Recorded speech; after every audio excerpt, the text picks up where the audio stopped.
Welcome to this tax sim exam tutorial video. This question is called the Taxperts question, and it obviously consists of a variety of topics, too many to just mention here. Now, before you start looking at this question and start looking at the rest of this video, you would have seen this notice, and I'd just like to bring your attention to it again in case you just missed it, or in case you marked yourself to the suggested solution and you found that you used different amounts than me. Okay, so guys,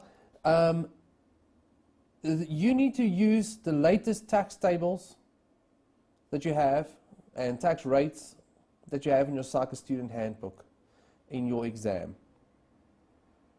And what you'll see in the exams is they will typically also give you amounts or rates in the exam that you should use. So just in case you have an older version of the SACA student handbook. In this question, I've given you guys a different set of tax tables and amounts to use.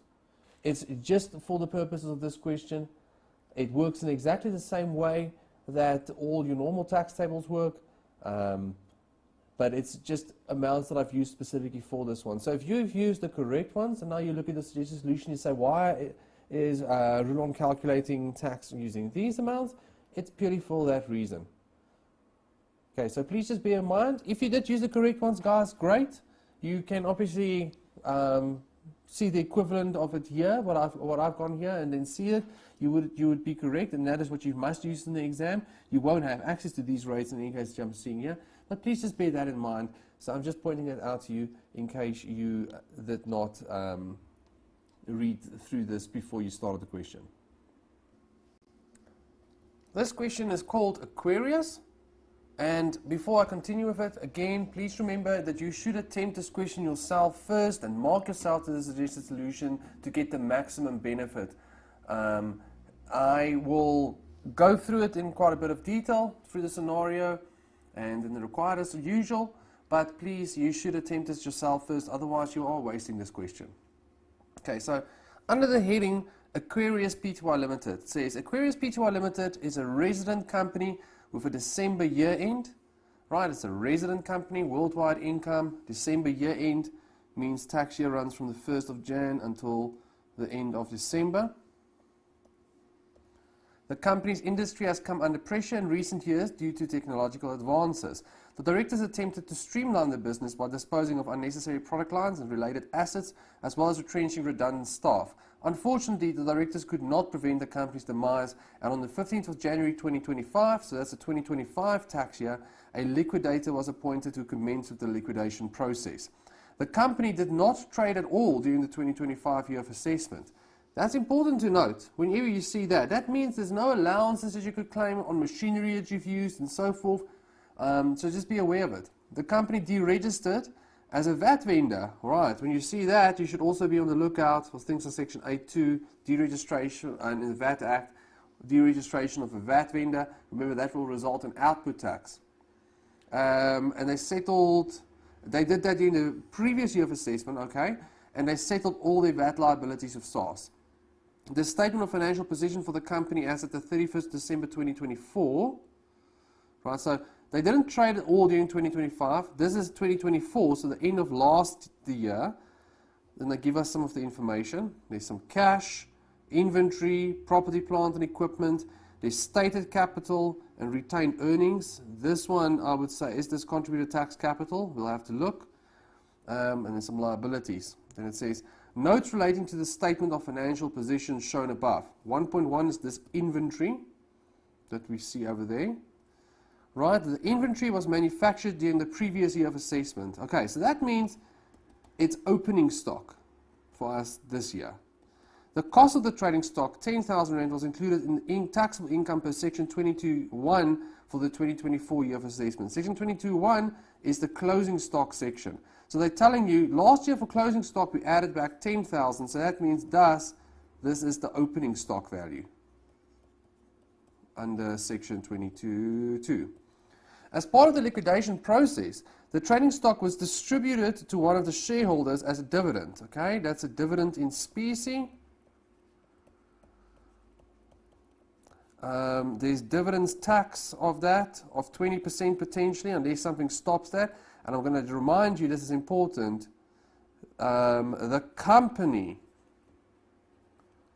is liable for that. Usually, the company always pays it across. That's not what I mean. Who's the person that takes the knock? The company. Usually, the shareholder takes the knock. If I give you a dividend of 100 rands, I'll withhold 20 rands, so you'll only get 80 rands, so you take the knock. But here, they are actually giving this person the actual stock. So this is extra amount that has to be paid out, this dividends tax. That's important.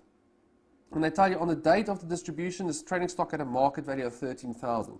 Now, for section 22.8, it tells us you must always recoup the market value, except if it's a donation to a public benefit organization, you have the certificate, or it was taken for private use, but this is only for a sole trader, or a natural person. That's actually more important to say. What that means is, if I have a shop and I sell cleaning products and I take soap from the shop to go and use at home, that will be recouped at the same as these ones. I'm going to say usually cost. It actually is you recoup the amount allowed as a deduction last. So it could be if the market value was low, it would be market value. So this amount that we talk about here, closing stock, or sorry, let me rather say opening stock. The opening stock you would claim a deduction, whatever that amount was, that is what you would recoup if it's one of these. Now again guys, this private use here, only applicable to natural persons. So what I mean by that is, yes, here a natural person is taking the stock, and let's say it was a private use. But the owner of the stock is a company. The company isn't taking it for private use. That's just important to note. Okay, so we'll recoup that market value. Then property, plant and equipment. The only fixed asset remaining is a manufacturing machine. The machine was purchased new on 1 January 2022. So we could get section 12C of 40/20/2020 for 4 million, and it was born to use on the same date. The machine was sold for 1.2 million to an independent third party. Okay, so this is basically the selling price, proceeds. Alright, so we'll look at that. I mean, that looks pretty standard. It's this property, plant and equipment here, but we'll see. Then 1.3, the stated capital. Okay, so they're talking about that. The stated capital. The company has an authorized share capital of 100,000 and on inception issued 20,000 shares at a cost of 1 rand each. Now pause for a second there and think about yourself here. Did this confuse you, the authorized share capital of 100,000? Now, I don't know if if I say the following to you, remember guys, the only share capital we consider are the ones that's been issued. The authorized ones are, but they could issue another 80,000 if they wanted to. It does not mean that it has been issued. Now, I know a lot of you are going, okay, Roulon, whatever, we know this, but I also talk to some of the other lecturers at CA campus, and we often get students who are confused between what authorized share capital and issued share capital is. So I'm asking you to just take a moment for yourself and think about your own knowledge. Did that confuse you? Please remember, you only look at the issued share capital. Those are the actual shares that were issued. The authorized just means you are permitted to issue another 80,000. If there's 20,000 issued, you could issue another 80,000 without having to change the memorandum of incorporation and making special resolutions and all of those type of things. Okay, so please just remember that, guys. Then, the shareholders have remained constant since inception, and details of the shareholders are given below. First one is Frankie, who has a 30% shareholding. He's a natural person and the original founder of the company. Okay. Lucco Limited. Lucco is a South African company. The company did not submit a declaration to Aquarius in terms of Section 64G. Okay. Now, if you look at Section 64F of the Act, it tells you that if one company in South Africa declares a dividend to another company in South Africa, there's no dividends tax. But that can only happen if that company who is receiving it, in this case Lucco, if it was a dividend, submitted, they could only get that exemption if they submitted the declaration in terms of Section 64G. So this means DAS must calculate dividends tax. Then we've got Fluke Incorporated, which is a registered company in England, right? For them, we must also calculate dividends tax. For Frank, we must also calculate dividends tax. And then we have Hertie Pty Limited. Hertie is a South African company. They did submit all the necessary declarations. So thus exempt from dividends tax, section 64F1A. They then tell us the liquidators' fees amounted to 15,000 rands. Guys, remember when you see the liquidators' fees, you cannot claim a tax deduction for that. Why? Because it's not in the production of income, it's in wrapping up the business. Then they say, the liquidator has prepared the set of calculations below to calculate the net amount that must be distributed to the shareholders. Alright, so they give us the liquidation one. It starts off here with a liquidation calculation using equity. They start with the equity opening balance of 1,085,000. So let's go and see what that is. Alright, so that's the total over here. So the first thing I want you to see is when we do liquidation calculations, and guys, remember liquidation calculation, what you're doing is you are calculating the closing balance of retained earnings.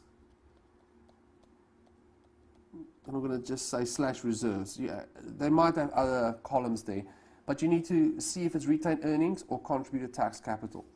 Contributed tax capital is the amount that the shares were issued for. So yes, that is contributed tax capital.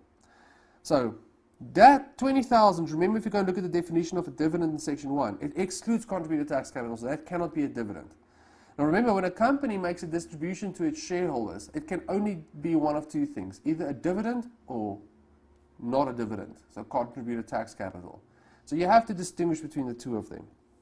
Okay, but when we do a liquidation calculation, guys, remember this, especially if you've been struggling with this part, it's nothing new, it's nothing different from all of your other sections. What you have to do is the following. You start with the opening balance of retained earnings.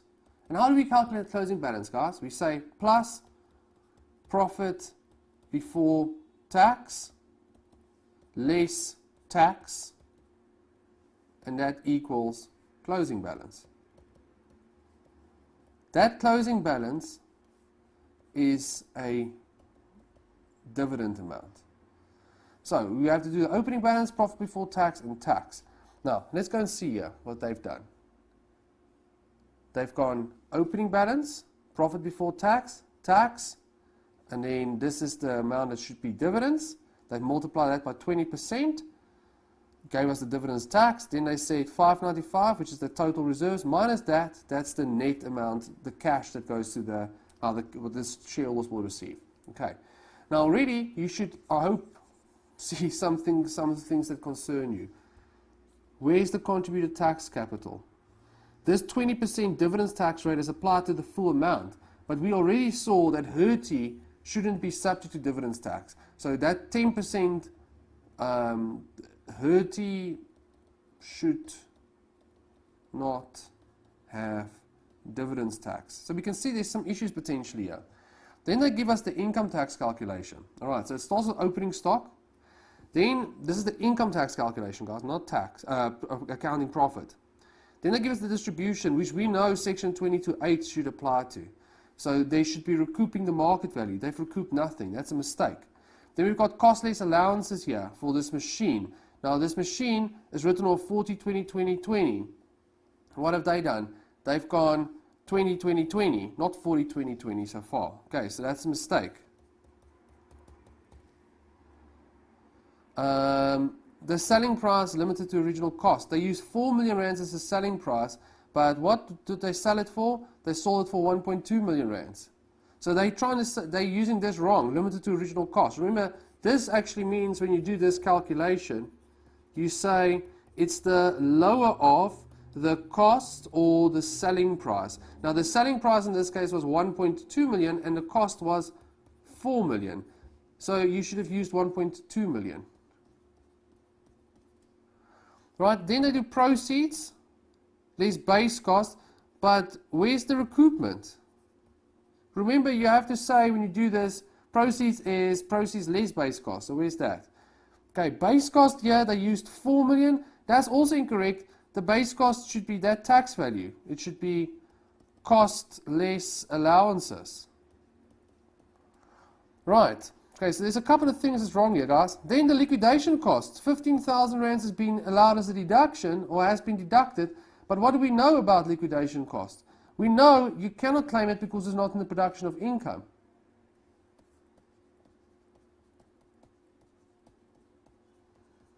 Right, so I hope these things concerned you a bit as you saw them. And we've got the 28% trust tax, which is correct. All right. Then the Stacey Trust. So a new part of the question. The Stacey Trust was formed 2 years ago when Gwen Stacey passed away. In terms of her last will and testament, the Stacey Trust had to be created for the benefit of members of her family. Alicia Moore, over here, the beneficiaries of the trust are Alicia Moore, Marsha Moore, and Garth Moore. Alicia Moore, so her maiden name was Stacey, so this was her husband's surname, is 45 years old and is Gwen Stacey's only child. Alicia is also a trustee of the trust. Alicia is married to Peter Moore out of community of property. Pay attention to that. Remember, if they're in community of property, some things are shared. Dividends, interest, rental income from immovable property. Right, Marsha Moore is 25 years old. She's Alicia's oldest child. So this is Gwen Stacey's grandchild. Marsha works as a bookkeeper at a tire fitment center in Bloemfontein, South Africa. Okay, Garth Moore is 16 years old. That's a minor, and is Alicia's second child and Gwen Stacey's other grandchild. Garth is in high school and hopes to be a pilot one day. You go for it, Garth. Then, Gwen bequeathed the following assets at the trust on the date of her death. So Gwen bequeathed it. So when she passed away, she left it in terms of her will and testament. Cash of R1,000,000. The trust could use the cash to invest and pay expenses.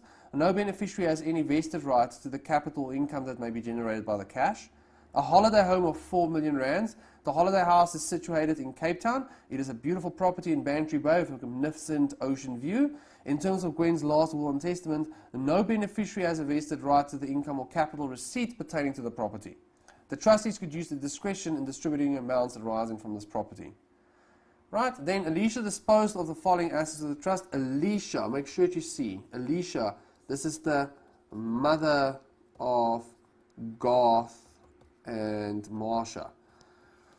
Right, Alicia disposed of the following assets of the trust. Shares in Alchemax Limited. She donated the shares in Alchemax Limited, which is 4% shareholding, to the trust during the 2024 year of assessment. She did not stipulate any conditions in the trust deed.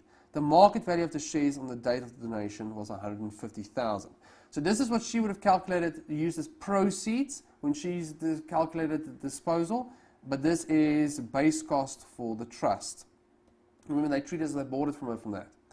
Peter Moore purchased the boat. Peter Moore, who's Peter Moore again? Peter Moore is Alicia's husband. Okay? Peter Moore purchased the boat on the 1st of March 2022, so that's the 2023 tax year. Wow, can't write. 2023 tax year for 500,000 including VAT. Okay, so you can only take that VAT out if he's a VAT vendor and this is not entertainment. He immediately entered into a lease agreement with Charles Winston, who pays a monthly lease of 5,000 rands to lease the boat. Okay, so they're using this property as commercial property, or not.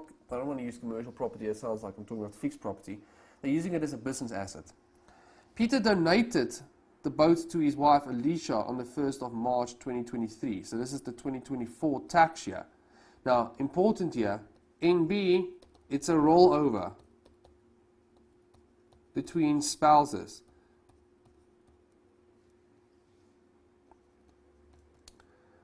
Section 9HB. Can you remember what this means? This means that at the time when Peter did this, there would have been no CGT implications for him. He is treated as if he transferred the asset now to the wife. Now remember how this works. If Peter gives this to Alicia, Peter, let's say his base cost was 500,000.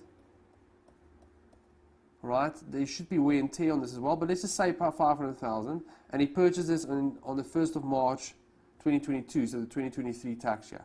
Alicia is treated as if she bought it for 500,000 on the 2023 tax year. Remember, you take over your spouse's information completely. And they tell you the lease agreement was not affected in any way.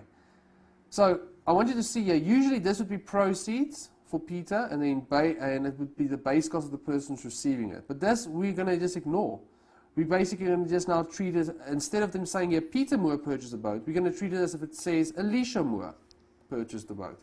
That's what Section 9HB does. Then, Alicia donated the boat to the trust on the 1st of March 2024, so in the 2025 tax year, first day of the 2025 tax year, when the market value was 410,000. The boat was in excellent condition and had an expected useful life remaining of 10 years at this time, and the trust continued to lease the agreement with Shaw Winston. Now, it's now changing ownerships, it's not a rollover, and you must use this for Section 11E. They didn't tell you. Interpretation Note 47 indicates that boats such as this, which is a pleasure craft, have an expected useful life of 12 years when new. So that means when Peter Cal bought this, he would have calculated it at over 12 years, Section 11E. So that was on the 1st of March 2023. The 1st of March 2025 is when he gives it away, so 3 years later. So usually 12 minus 3 would be 9 years, but they tell you here that there's 10 years left, so that's what you would use. Right, and they tell you neither Peter nor Alicia are registered VAT vendors. Okay, that's important. That means they can't claim the VAT there, so they would include the VAT in the cost. Then they tell you the trust held the following assets on the 1st of March 2025, so first day of the 2025 year. Shares in Alchemax Limited. These are the shares that were donated by Alicia, so I'm just reminding you, so these shares over here. The trust received a net dividend in its bank account of 40,000 rands.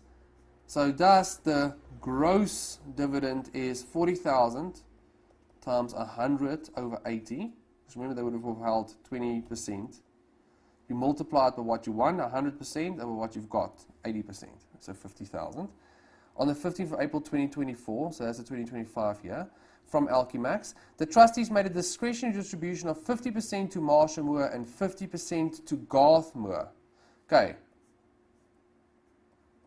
Sorry, not Marsha, not Alicia. Marsha and Garth. Now just remember, this came, there was a donor here, I'm just going to write it. Donor was Alicia. Alicia is the mother, Garth is a minor child, so we can see there might be some Section 7.3 there. Then, on the 10th of August 2024, the trustees sold the shares in Alchemax Limited at a market value of 280,000, and the proceeds received were distributed equally between Marsha and Garth Moore. Okay, so I'm going to say here, paragraph 80. Paragraph 80 says, if you make a capital, you dispose of an asset and you give the capital to a beneficiary, or you give an actual asset to a beneficiary, then the trust shouldn't be taxed on that capital gain. So remember now, I'm the trust, I have an asset, you're the beneficiary. I'm the owner, so I give you the asset. That's a disposal from my side, which you should calculate CGT on. Paragraph 80 says, no, the beneficiary should be taxed on it, as long as the beneficiary is a resident of South Africa. So that means Marsha and Garth should be taxed on it. But then there's a section like paragraph 69 that tells you that if Garth is a minor, then the donor should be taxed on it. Okay. So regardless, if you haven't revised paragraph 80 of the H schedule, please do. It's important. Okay, then the boat. This is the boat that was received from Alicia on the 1st of March. Remember, she donated this boat. Shaw Winston, so that was the guy who was leasing it, continued to lease the boat at a monthly rental of 5,000. On the last day of the year of assessment, the trustees distributed 30% of the income to Garth, 40% to Marsha, so 30 plus 40 is 70, so there's 30% left. No trustee has a vested right to the undistributed income of 30%. Now, this was also a donation from Alicia, and I'm going to remind you, when there's undistributed income and no one has a vested right, Section 7.5 says that the donor should be taxed. Then cash. This is, I'm assuming, some of this cash is that Gwen's donated, and maybe something else is that you received afterwards. The trust had a cash balance of 200,000 at the beginning of the year. The cash balance generated interest of 21,000, and this was retained in the bank account. Okay, so it's kept in the trust. Who has a vested right to it? They tell you no beneficiary. So this means who's going to be taxed on this? The trust will be taxed. And we've got a holiday house. This is the holiday house that Gwen bequeathed. The holiday house generated rental income of 33,000 for the period March to May. The rental income was distributed equally between all the beneficiaries. Who are the beneficiaries, guys? Alicia, Garth, Marsha. There's 3 of them. Don't just think it's just the children. On the 1st of April 2024, so also in this tax year, the trustees disposed of the holiday home to Happy Holidays in return for 500 shares in the company. Okay, now we need to start paying attention. Asset for share. Happy Holidays provided holiday accommodation to international travelers. The house in Bantry Bay would be used for luxury accommodation.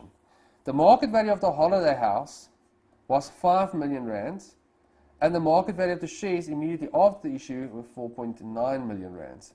So, if these two values do not agree, then what do we apply? Section 24BA.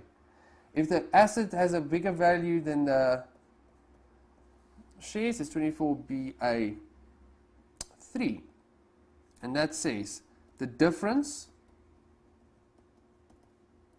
of 5 million minus 4.9 million. Alright, so that 100,000, it's treated as a capital gain made by the company, not by the person giving the shares. And then the cost of the asset in terms of section 40 CA is the market value of the shares,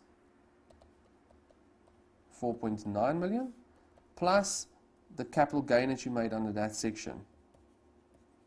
So it's just when there's a capital gain, which is 100,000, gives us 5 million. So that's the cost of the asset that they would use this company. Right, you might also be thinking, some of you guys, things about corporate rules in terms of section 42. Just check if that's in your syllabus, your specific syllabus. That section 42 will only apply if you have a qualifying interest. So either engage full-time if you're a natural person, or you have 10% or more of those shares. Okay, which we can obviously see we do not have in this case. Right, so that section is, what I'm just trying to tell you there is that section is not applicable.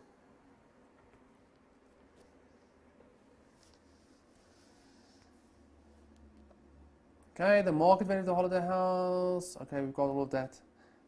The trustees were willing to accept the lower value in shares, that 100,000 difference, as they believe the value of the shares will increase significantly. During December 2024, the Stacey Trust became unconditionally entitled to a gross dividend, so that's before dividends tax, of 40,000, and this was retained in the trust. Okay. And then we have the last one, Legion Pty Limited. Legion Pty Limited is a company with a 31 December year end. The table below shows the estimated taxable income and related payments that the company submitted for its first and second provisional tax payments in respect of its 2025 year of assessment. Okay, so remember, if your tax year runs from the 1st of January 2025 to the 31st of December 2025, you start from the beginning of the year, 6 months in, so 30 June, that's when your first provisional tax payment should be made, otherwise you will get a late payment penalty of 10%.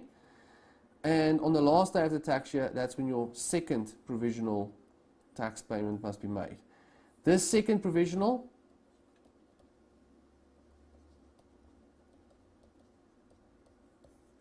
the minimum to avoid a penalty is if your actual, let's say just the actual taxable income is less than 1 mil, then you can use the lower of the basic amount or 90% of your actual taxable income. If your, so this is the first category, if your actual taxable income exceeds $1 million, then you must be 80% correct with a 20% is what you can be out. You can't have less than 80% of your taxable income. Alright, so let's go and see. They tell us in this question now that the first provisional payment, they gave us the dates made here. I want you to see these dates are both before the deadlines, so there's no issue there. They then tell you that they used, this is the estimate, they based their first provisional one thinking that they were going to have 4.5 million. So they say this is the tax paid, 4.5 million times 50%, because you only pay tax on half of it, times 28%, so 630 for the first provisional, okay? Second was 5 million, so they said 5 million times 28%, because it's now for the whole year. That says for the whole year they then anticipated their tax to be 1.4. They've already paid 630, so they should only pay in 770. But then they say the company completed its annual tax return on the 17th of May 2026, so after year end, because that is correct. Your tax year ends here, but you only do your tax return later. Right? SARS says the company's final taxable income to be 8 million. Now see here, 8 million is what they used. They lost, you look at the second provisional, because that's basically whatever this one was, you would take into account, if the first one was 4.5 million, but you made the second one 10 million, let's say. The second one is just going to be higher because you do this calculation where you take into account what was already deducted. So it's possible, so you fix it basically on your second, if your first was also too low. But they used 8 million. Now 8 million times 80%, because that's more than $1 million, is 6.4 million. So if they want to avoid penalties, they had to base their second one on at least 6.4 million. They base it on 5 million, so there's going to be an understatement penalty.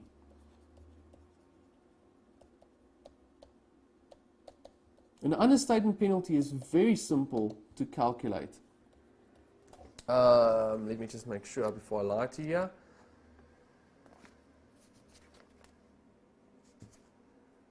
Paragraph 20, yes. And this is where this paragraph 20 of the fourth schedule, this is also where you see this rule. So what this rule says is, it says you take this minimum, you should have paid 80%.